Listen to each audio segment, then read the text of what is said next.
Rising from the swamps of the Meadowlands, in the shadow of New York City, it's the Ray Powers Hour!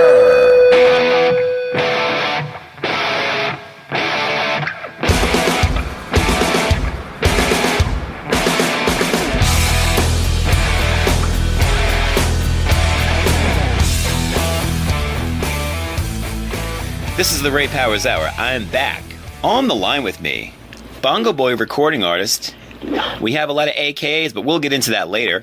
Gar Francis, thank you so much for joining me tonight. How you doing? My pleasure. I'm doing great. How are you, Ray? I'm doing fantastic. I'm, loving what we do here. And you guys have been absolutely killing it for the past, well, really a couple of years, but here on New Visions Radio, the past couple of months, it's been a nice little relationship here, spinning a lot of Bongo Boy records and a lot of great songs. And I know you and Monique, have been behind the scenes, full force behind this stuff. And I have to tell you, it's the shot that indie music really needs today. Well, and again, you're a big part of that because guys like you who. Not sponsoring us, but support us. It's a big thing for us. We very much appreciate all you do. Yeah, no, it goes hand in hand, and it's a formidable group starts with a couple of big roots. So that's that plus everybody else who does this. You've got Fame Music Radio, you've got Hamilton, a lot of pockets around the country and the world that have really they've been doing this for a couple of years, and now that people really get internet radio, I think it's finally making the dent that it needs to. Because FM radio. Yeah, definitely.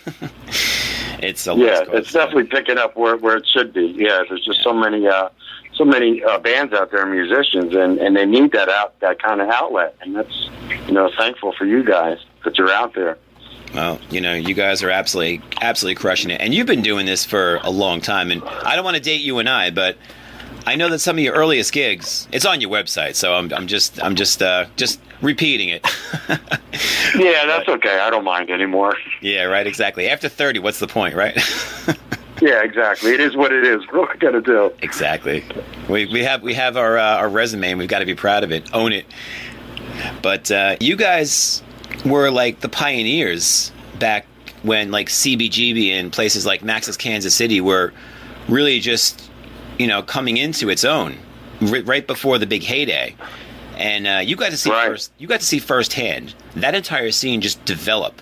That had to be amazing to be a part of. What was that like? Well, I got to tell you, just to give you a little update on that. A couple years ago, I went into New York to this museum, and in the museum they had a lot of artifacts from CBGB's. Like the telephone booth and the tables covered with gum and blood stains and all that. Yeah. And to me, it never dawned on me how much a part of the history we were until I saw that in the museum. I was like, wow, we were a part of history back then. And it was very amazing. I mean, we shared a stage with the Ramones, the Talking Heads, the Blondie. Television. Almost everybody back then. Television. I actually have a place card. They used to put place cards on the table of upcoming bands. Right. And one of the place cards, we were on like a Wednesday night or something, and it said, coming up from Florida for the first time, Tom Petty and the Heartbreakers. Oh, wow. So it was, it was a very cool thing back then. It was a very, very cool scene. Music was actually starting to change at that point. I think disco was just coming in, so that whole punk rock and roll energy was like fighting that, which was a very good attitude for the times. It really needed something. The rock and roll needed a kick in the ass. Yeah, I know. And that's what happened. Well, I know a lot of the rock before then, 72, 73, 74, was still a lot of jam bands, a lot of Grateful Dead, 10-minute guitar solos. And I know Johnny Ramone talks about it all the time, how he just wanted to hear a 2-minute rock and roll song again. Mm-hmm. Yep, and that's what made them so great. I mean, right. At first, when we first played with them the first time, I was like, I didn't get it because they did everything the same tempo, fast, in 2 minutes. Right. And then, after a while, I was like, wow, what? They're really doing something that's very cool. It's very innovative, actually. Well, that's what DJs said, too. They said they heard the record at first, and they're like, what is this? And it really took a few times to kind of get it. And then all of a sudden, it's like, I get it. Exactly, right. Yeah, I get it. Now I got what's going on here. Yeah, but I guess, while you guys are out making history, you don't realize it. You're out there playing and doing what you do. You're just doing what you can to get out there. That's all it is. You want to play. You want to play as many places as possible. And so you're not really concentrating on, that you're making history or part of history or any of that. You're just out there doing your job. Yeah, absolutely. Well, now, speaking of Johnny Ramone, you guys have, I guess, a direct tribute, right? With one of your songs, Johnny Commando, a song you wrote with the Satisfactors. Yeah, actually, Monique had bought me this book. It was the Johnny Ramone, I guess it's autobiography. I forget. I'm pretty sure it was an autobiography.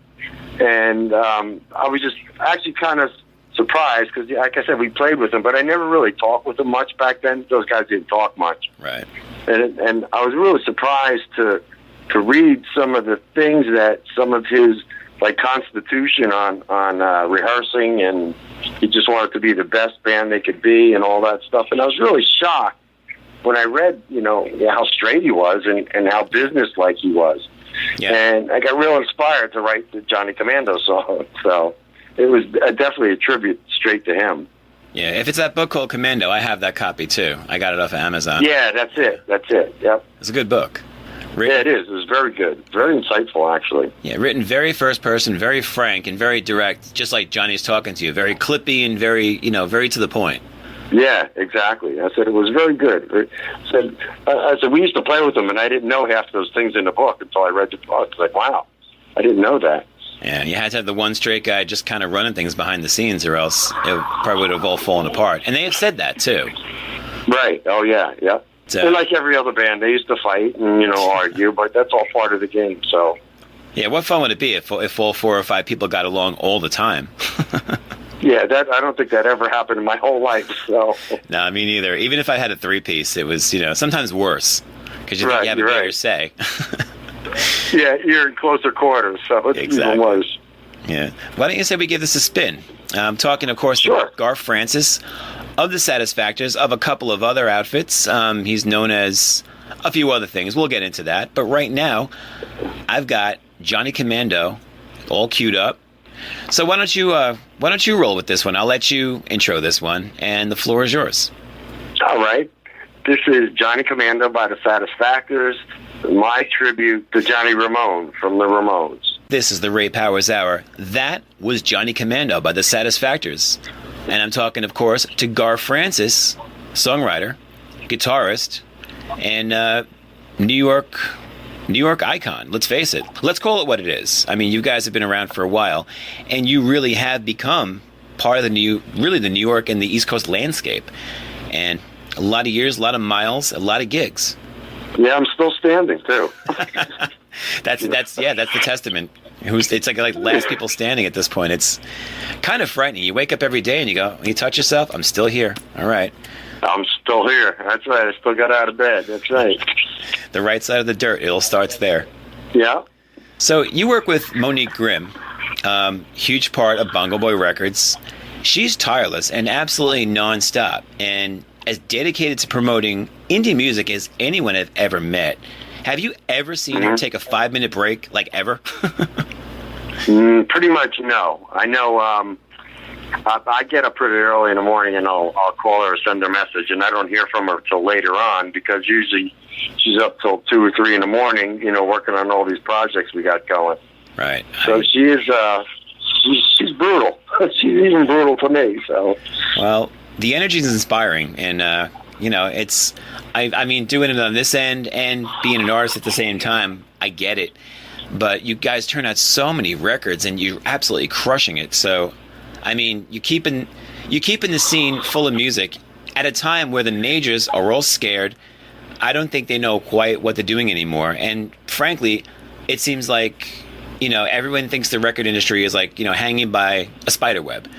And, here you guys are just pumping out records, probably at record pace. And it really is just, keeping that indie music engine alive. And thank God for it. Right. Well, It actually started not by accident. I formed Bongo Boy Records with money because I write like a maniac. I write so many songs, and then I had all these side projects. So I wanted a record label to do what I wanted to do. You know, if I wanted to do a blues album, I'll put it out. If I wanted to do a folk album, I could put it out. Right. And then me and Monique started this TV show, and we were doing like mostly interview kind of things with musicians and local people. Right. And again, we were always geared to the local artists because there's just so much good talent out there. And the whole thing turned around because all these bands started sending us videos and CDs, and I'm going, you know what, there's all these bands out there that are just trying to make a little mark for themselves, and they got nowhere to go. Right. So, you know, I just couldn't ignore it. I go, you know, there's just too many good bands out there that need to be heard. You know, we'll do whatever we can. You know, we can't set the world on fire either because we're low, you know, we're low budget, and, you know, we're indie little label. But at least we could do as much as we can to help some of these other artists get out there also. Right. It's a so presence. It turned into a bigger deal than, you know, we were actually starting it out as. But it's great. I mean, I get videos from bands that, like, blow me away. Like these, you know, these indie bands that are just in the basement, and they're sending me these high-quality videos. Like, holy crap. Like, what they're doing with phones nowadays is incredible. It's amazing. I've actually been able to shoot a video on a cell phone, and, I mean, you'll splice it in with other stuff, but you really could do it all. I mean, you could almost do a demo on a phone now. It's crazy. The technology has gotten so good. And, it's so amazing. It is. And you know what? There's so much talent out there, you know, in all different directions. The musicians, the, video, what do you call it, videographers, you know, just the artists everywhere. It's like, wow, you know, people need to be heard a little bit more, you know, like in the 60s. Right, exactly. When there's all kind of artists and talent available, and you knew who people were. Yeah, well, it's a do-it-yourself world now. The kids know how to do this stuff, and they have to because they don't really have the industry behind them like they used to. Like, at least in the 60s. Right, exactly. You could, and I talk about this all the time, you could just bang on a DJ's door and knock it down with 60,000 phone calls, and they're going to have to play that record eventually. Nowadays, they'll just ignore it. Yeah, nowadays, which I found out, maybe a year or so ago, that there are like a major, which I always knew there were music directors, right? But now there's like one music director that handles a whole region. Yeah. So you can't even get into radio stations now. You can't knock on the door anymore. You got to go through this one person, right? Who's running maybe 20, 25 radio stations. So yeah, within 3 states, it's really a closed door. Yeah. It's as glass ceiling as ever, and more so because you're right. It's all owned by 2 or 3 big corporations. You know, CBS, Clear Channel, maybe somebody else, and it's to the point where payola doesn't matter anymore because if Sony owns the radio station, it's an inter-office envelope. It's not even a bribe anymore. Right. Yeah, you're right. You're right. Exactly. And you know what? Some of the live shows are getting like that now also with, Live Nations. Right. Like they were. I haven't followed it lately, but they were taking over small clubs, and it's Live Nations, a huge corporation. So, for bands to get into good places, it's getting really difficult. Right. You have to be willing to buy tickets or, play that game. And right. You got to sell tickets for them. Again, if I was, I'm not the promoter. It's not my job to sell tickets. It's my job to make music. Right. But, the Doughboys have been lucky because we got a lot of places that we could play. But, I feel bad for young bands who got to sell 100 tickets to play a place. So, it's crazy. At the very best, it should be a 50-50 partnership. A place has got to promote, and a place has to have a natural draw. Yeah, and they don't want to do that anymore. They're not being very smart about things. No. They just, demand that the band brings people, and they don't want to pay for anything. It's like, just, even back in the CBGB days, we all split the door, but, you bring people, you split the door. We were all in it together, club owners, the bands, the whole bit. Right. And it was a better feeling. And the scene thrived. I mean, it really took off. Look at all the bands that came out of CBGB, as we mentioned before. Oh, yeah. My God.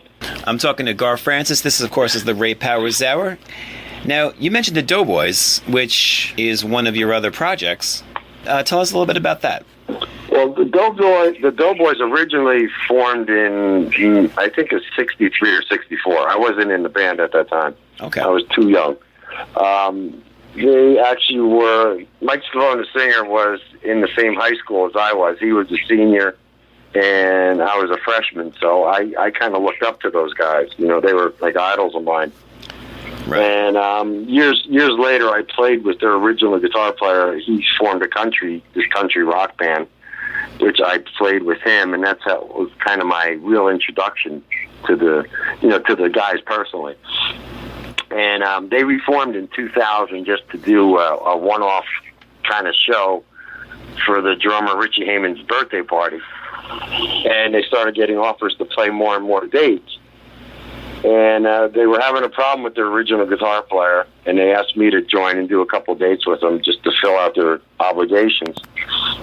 And to me, the band was such a special thing. When I played with them, it was like, these guys are an amazing bunch of musicians, but they were always considered a cover band. They never did their own original songs. Right. So I started, being a songwriter, I started pushing it. It was like, you guys, we should do an album. We should, try to push this a little further. You guys deserve it. They were so freaking talented. And so one thing turned into another. I wrote the first song for him, which Little Steven picked up on the Underground Garage. And then it's been like 14 years now. Wow. We just started our 5th album last week. That's amazing. So and again, it's like they're just amazing musicians. I used to go into rehearsals like with a new song, and in about 10 minutes we'd run through the song twice, and they'd have it down. I was like, these guys are just incredible. Yeah, it feels so good when you can present a song, and by the end of a rehearsal, like it's airtight, and you could record it if you wanted to.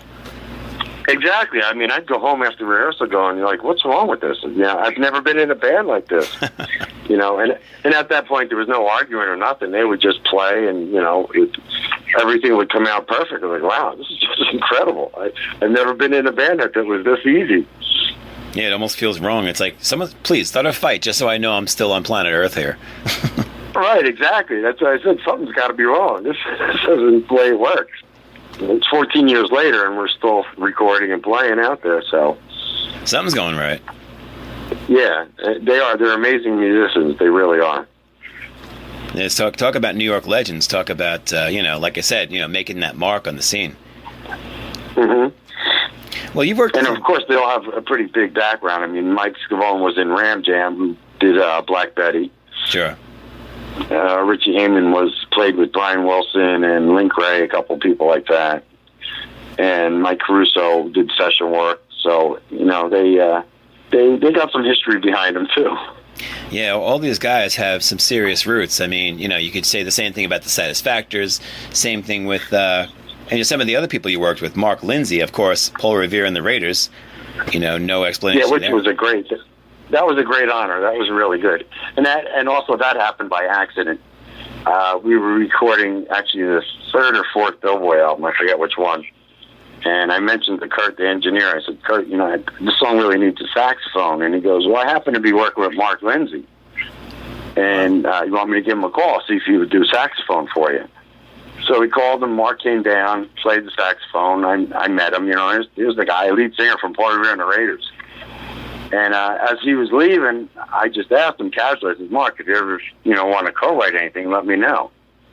And he happened to be living in Florida at the time, and he called me 2 days later. He goes, yeah, let's try some things. And we wrote the Mark Lindsay album together in about maybe 2 months. We had the whole thing down. Wow. And we recorded it maybe in 2 weeks. So, it was a great experience. The guy is super talented. Oh, absolutely. You guys all, I feel like I missed that mark by maybe 3 or 4 years. I'm going to be 46, so I missed a lot of the Capitol Theater by a couple of years, the old Ritz by a couple of years. But I felt like, if it was a few more years, I would have been right there, at least as a fan, being there firsthand. Right. But right, getting to experience this now that you guys are even more seasoned. It's really I could just sit back and listen to this literally all night, which I usually do.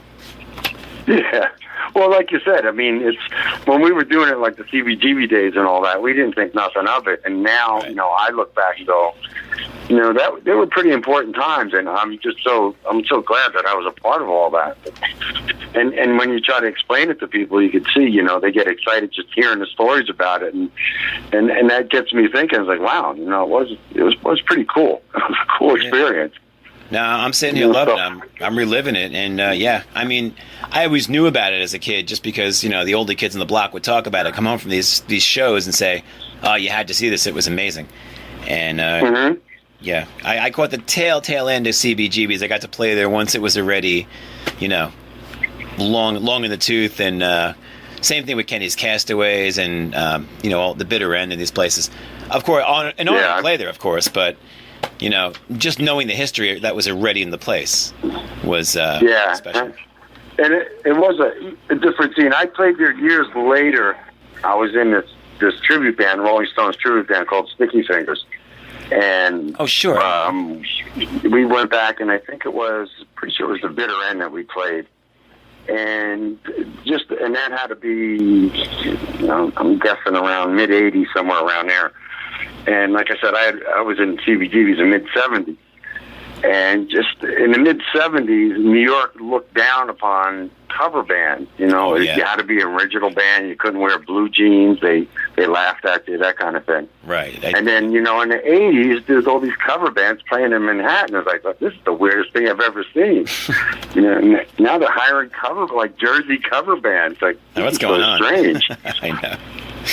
Yeah, so I'm glad I lived through the 70s over there, because it was, there's a whole different scene going on. Just the path you guys cut for people. This is the Ray Powers Hour. I'm on the line with guitarist, songwriter, Gar Francis, Bongo Boy recording artist, and of course, co-founder. Now, you're a brilliant songwriter, and you've got a style all your own on guitar. I know it's probably impossible to choose one without the other, but what would you say would be the more satisfying feeling? Knowing that you just penned your best song to date, or laying down your definitive guitar track where you just go, there it is? Well, my whole purpose has always been a songwriter. Ever since, the first time I picked up a guitar and I didn't even know how to play it, I was trying to make melodies, out of the strings and notes I could figure out. Guitar-wise, I know what I do really well, and I know my limitations, but there are just so many great guitar players out there that I didn't feel I could compete with that. And like I said, my love was songwriting, and I could live with just writing songs for other people. Guitar playing, like I said, there's so many guys out there. There's so great guitar players that, again, I know what I do well, but I'm no Jeff Beck.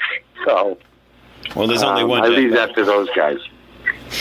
Well, there's only one Jeff Beck, and really, I mean, you can say the same thing about Gar Francis. I mean, one of a kind as far as songwriting and just overall persona, and it's a strong persona. I'll tell you that. Well, thank you, Ray.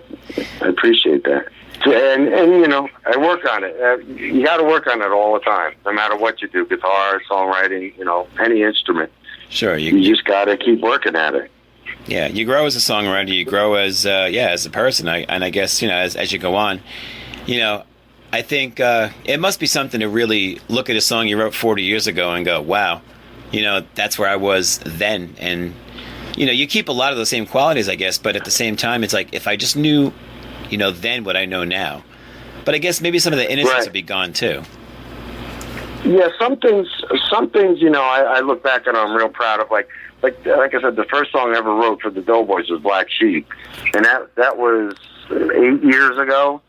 And it's still getting played today on Sirius Radio. So to me, that's a pretty big thing. 8 years later, and it's still getting played. And so I'm real proud of stuff like that. There are times that I get in a rut. Like, all right, I'm doing the same kind of chord pattern, the same melody again. So I really got to push myself to get out of my safety zone. Right. And again, I think that's with any musician. You learn so much. And then you tend to just stay in that zone for a while, but you got to keep pushing outside of it, push further and go a little further. Sure. Well, being that this is, of course, a Bongo Boy Records production, I could talk to you all night, but unfortunately it's only an hour show, and we could talk off the air. Like, I could talk music with you until I'm in my 80s. But what's going on next for Bongo Boy? Like, what's next on the horizon? Well, right now I'm working on. I've been writing a ton of songs for a new solo album, and I'm trying to narrow it down to what kind of direction I want to go in. Again, I'm trying to push my limits a little bit, because the whole garage rock thing, I got down pretty good, but I gotta push out of it a little bit more just to expand. So I'm working on that. I'm working on a couple of singles for a couple different artists. Monique's working on compilation albums. We're doing like blues compilations, and got a whole bunch of things. She's doing a beach one, and a surf compilation. As I mentioned, it's amazing that it's just coming out at like this feverish speed. It's amazing. And again, it's Ray, it's the love of music. Sure. It's what you live for. It's in your blood. That's all you want to do. Right. What else are we gonna do? Yeah, exactly. That's what I said. What else am I gonna do? And sometimes people say, "Why do you keep doing it?" It's like, well, that's what I am. I mean, exactly. I've given up. I don't really, and a lot of people don't believe this, but I don't do it for the money. I do it because it's something I have to do. If the money comes, would be nice. But if the money doesn't come, I'm still going to do it. So it's, just something I have to do. It's part of what I am. Right. I mean, I've been playing since I was 10 years old. It's all I know. Right. And people either get that or they don't. So it's, what can you do? Right. Well, Garth, thank you so much. I want to play us out with a Mark Lindsay song. And we had talked about Mark. This is a great song called Like Nothing You've Ever Seen. Right.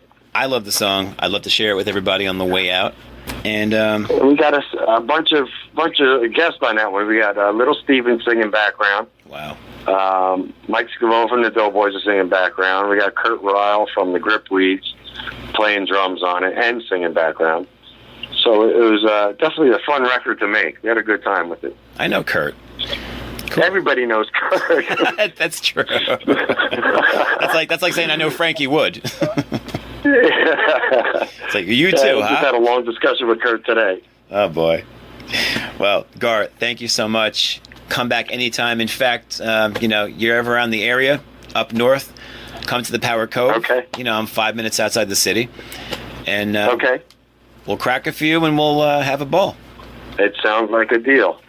Well, thank you so much. And, you can be rest assured we'll be spinning some Bongo Boy stuff this week, next week, and from weeks to come. Great. Thank you, Ray. I really appreciate all the support you give us. Pleasure's mine, Gar. Tell Monique, I'll be talking to Monique after this, so we'll powwow after this. But check out the chat room. Check out, you know your way around New Visions now. So I do, yep. I'll be talking to you on the other side. Great. Thank you, Ray. Thanks, Gar. All right, bye-bye. The Ray Powers Hour. New Visions Radio.